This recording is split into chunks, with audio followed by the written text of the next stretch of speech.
아이와 둘만의 여행 해보셨나요? 아이가 사춘기가 되면서 둘만의 여행 꼭 해보고 싶었어요. 낭만 가득하고 이야기를 많이 할 것 같았는데 생각만큼 그렇게 낭만만 있진 않았어요. 언제 이렇게 컸나 싶기도 하고 또 이 작은 아이가 의지가 되기도 하고 때론 참아야 하는 순간도 많고 여행을 하며 조금 더 서로에 대해서 알아가던 시간이었던 것 같아요. 짧은 여행이었는데 말이죠. 오늘 함께할 책은 파리의 하늘 아래 아들과 함께 3000일이에요. 냉정과 열정 사이의 작가 치지 히토나리 작품인데요. 코로나 이후 첫 에세이를 출판했어요. 화려한 뮤지션이자 영화 감독으로도 활동하고 있는 작가지만 현실에선 낯선 파리에서 홀로 아들을 키우는 싱글 파파이기도 한데요. 이 책은 싱글 파파가 된 작가가 코로나19 팬데믹 속에서 아들의 청소년 시절을 함께하며 가족과 삶에 대해서 생각한 내용을 담은 성장 일기인데요. 사랑하는 것을 지키기 위해 최선을 다하는 모습, 그 안으로 들어가 보려고 합니다. 그럼 프롤로그부터 시작합니다. 파리의 하늘 아래 아들과 함께 3000일. 작가 치지 히토나리. 출판 성한당. 프롤로그. 1월 어느 날, 아직도 싱글 파파가 된 그날의 절망감을 잊을 수가 없다. 그날부터 아들은 마음을 닫고 감정을 잘 드러내지 않게 되었다. 나는 어떻게 해야 아들이 이전의 미소를 되찾을 수 있을지 고민하지 않을 수 없었다. 어느 날 밤 아들 방에 가봤더니 아들이 늘 껴안고 자는 아기 곰인형이 젖어 있었다. 그것도 축축하게. 깜짝 놀라서 아들의 눈가를 만져보니 눈물기로 젖어 있었다. 내 앞에선 절대 울지 않았던 아들이 혼자서 몰래 눈물을 흘리다니. 그때 아들에게 정말 안쓰러운 마음과 함께 가슴이 아팠다. 그 순간 나는 엄마 노릇도 해야겠다는 다짐을 했다. 아들과 나는 잘 먹지도 못했다. 휑하고 냉랭한 집에 살던 우리는 이래선 안 되겠다 싶어서 작은 아파트로 이사했고 그 뒤엔 둘이 바짝 붙어 지내게 되었다. 내 방과 아들의 방은 얇은 벽으로 연결되어 있어서 부스럭부스럭 뒤척이는 아들의 소리를 확인할 수 있었다. 나는 그 소리를 들으며 잠이 들곤 했다. 위궤양 진단을 받은 나는 날마다 약을 먹어야만 했다. 그 탓인지 몸무게가 50kg을 겨우 넘길 정도로 빠져버렸다. 뭐든 먹어야겠다고 생각했다. 그러기 위해선 우선 맛있는 밥을 지어야겠다고 생각했다. 매일 아침 나는 하얀 쌀밥을 도시락에 담았다. 그러곤 아침 도시락 습관이라는 이름을 붙였다. 점심엔 아들이 학교에서 주는 급식을 먹기 때문에 저녁만큼은 절로 미소가 지어지는 맛있는 좋은 음식을 만들어야겠다고 마음먹었다. 그런 마음으로 만든 음식 중 아들이 잘 먹어주는 것이 바로 토마토와 참치 파스타였다. 아빠인 내가 엄마를 모두 대신할 순 없지만 그래도 내가 유일하게 할 수 있는 게 있다면 요리였다. 그래도 요리를 잘한다는 게 얼마나 다행인가. 요리도 할 줄 몰랐다면 더 힘들었을지도 모른다. 요리를 시작하게 되면서 집안에 온기가 돌았으니까. 그리고 주방은 우리를 구해주는 피난처이기도 했다. 먹어야 산다고 자신을 다독이며 그날그날을 버텼다. 축 처져 있을 수만은 없었다.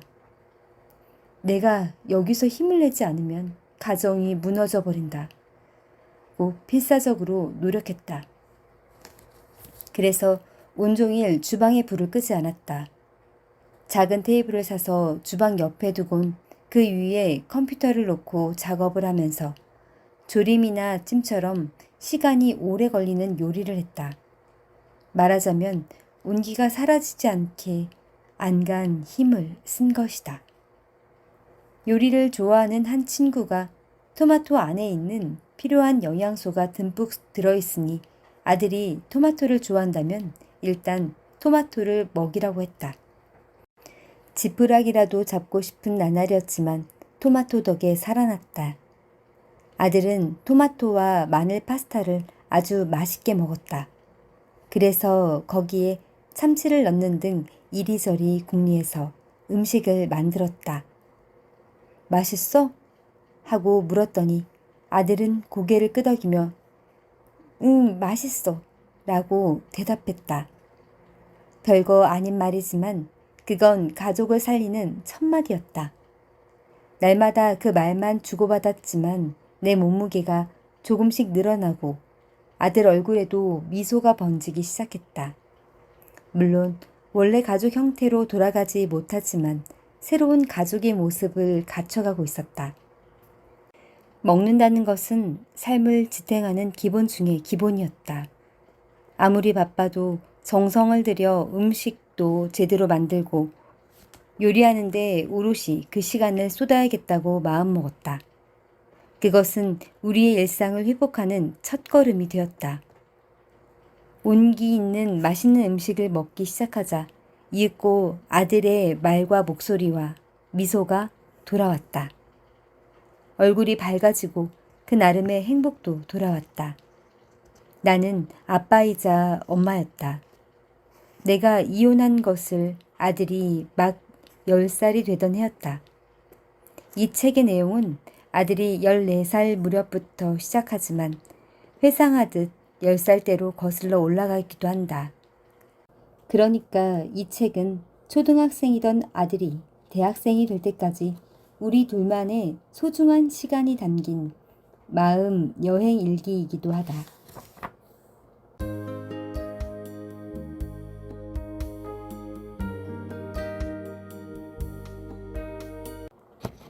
2020년 아들 나이 16살. 극적인 변화 없이 무탈한 일상을 보냈다. 아들의 16번째 생일날인 오늘도 날마다 이렇게 줄곧 둘이서 살아왔고 일상은 똑같은 일의 반복이다. 오늘도 여느 때처럼 아침 7시에 아들이 일어났다. 등교 준비 중인 아들 방에 얼굴을 내밀고 교환권을 툭 건넸다. 뭐야? 생일 축하해. 아들이 그것을 받아들고 봉투 안에서 카드를 꺼냈다.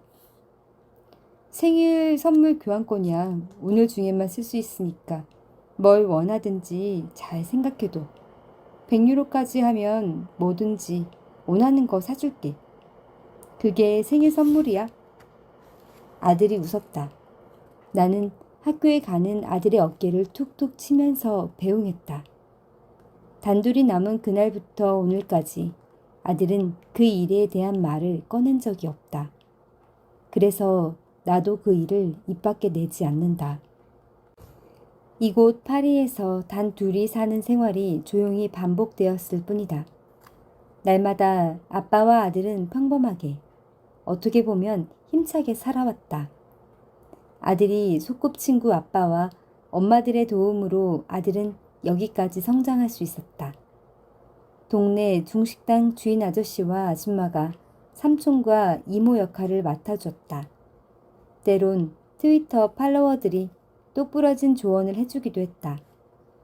이것은 아들에게보다 나에게 고마운 일이기도 했다. 그들 덕에 때로 내팽개치고 싶었던 집안일을 하며 아들을 키울 수 있었다. 일본의 친척과 친구들에게도 격려를 받았다. 처음엔 비방하는 사람도 있었지만 나는 그런 일에 신경을 쓰지 않고 그냥 무시해버렸다. 프랑스에 있는 아들에겐 전해질 리가 없었고 그 사람들을 일일이 상대할 시간도 여유도 없었다. 그렇게 하루하루를 살았다. 니콜라 아빠와 엄마한테서 동시에 연락이 왔다. 오늘이죠? 괜찮다면 우리 넷이 축하하러 가고 싶은데 어때요? 와주시면 좋죠. 라고 나는 말했다. 둘이서 생일 파티를 하기엔 좀 쓸쓸하던 차였는데 마침 그들이 와준다니 대환영이었다. 이런 식으로 피를 나누지 않은 그들의 도움으로 아들은 컸다. 솔직히 아들도 할 말은 있을 것이다. 아빠인 나에게도 세상을 향해서도. 하지만 아들은 아무 말 하지 않는다. 내가 할 수 있는 일이 뭘까 생각하면서 나는 가만히 아들을 지켜보았다. 그런데 이렇게 생일을 축하할 수 있게 되었다. 그건 무엇보다 다행스러운 일 아닌가? 밤에 니콜라가 뛰어들어왔다. 손에 작은 선물을 들고 옆에 넉살 좋은 마농이 서 있었다.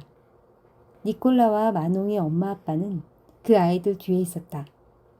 그들 네 사람은 아들을 보고 생일 축하해 라고 말했는데 그게 마치 노래하듯 멋진 하모니를 이루었다. 나는 모두를 위해 치킨 남반과 애호박 그라탕, 마카로니 라이스 등 일본식 양식을 만들어 내놓았다. 주스로 건배를 하며 16살 맞은 아들을 축하했다. 하지만 아들은 그다지 기쁘지 않은 건지 오히려 행복해하는 니콜라를 차가운 눈으로 바라보고 있다. 니콜라는 엄마, 아빠 하며 아이답게 소리를 한껏 높였다. 그 모습은 어리광을 부리듯 무척 어린아이다웠다. 나는 아들이 어떤 마음으로 니콜라를 보고 있을까 생각하며 걱정했다. 하지만 아들은 이제 성인이다. 축하해준 사람들을 실망시키지 않으려고 어른스럽게 행동하고 있었다. 뭐 어쩔 수 없는 일이다. 그러니까 나도 그 점을 건드릴 순 없었다. 자극하지 않으려고 가만히 있을 수밖에 없었다. 나는 손수 만든 생일 케이크에 촛불을 꽂고는 축하 노래를 부르며 둘러앉은 곳으로 옮겨놓았다. 니콜라가 손 장단을 맞추며 열심히 노래했고 사적으론 티격태격할 만한 니콜라의 엄마 아빠도 미소를 지으며 바라보고 있었다. 마농도 조금 떨어진 곳에서 담담한 표정으로 손뼉을 치고 있었다. 어쨌든 아들은 16살이 되었다. 마땅히 축하받을 일이다. 니콜라 가족이 돌아간 뒤 아들은 교환권을 가져와 내밀었다. 뭘로 할까? 헤드폰이 갖고 싶어. 프로가 쓰는 거. 100유로 좀 넘는데 괜찮아? 나는 고개를 끄덕였다. 그것으로 아들의 마음을 사로잡을 생각은 없지만 1년에 한 번 있는 생일이니까 아들이 원하는 걸 사주고 싶었다. 그렇게 해서 아들이 행복하다면 나도 행복할 게 분명하다. 이 애가 언젠가 마음속 깊이 웃을 날이 오기를 부모로선 바라고 있다. 그건 아들이 자신의 힘으로 가족을 만들었을 때가 아닐까. 아들아, 16살이 된 걸 축하한다. 멋진 한 해가 되길.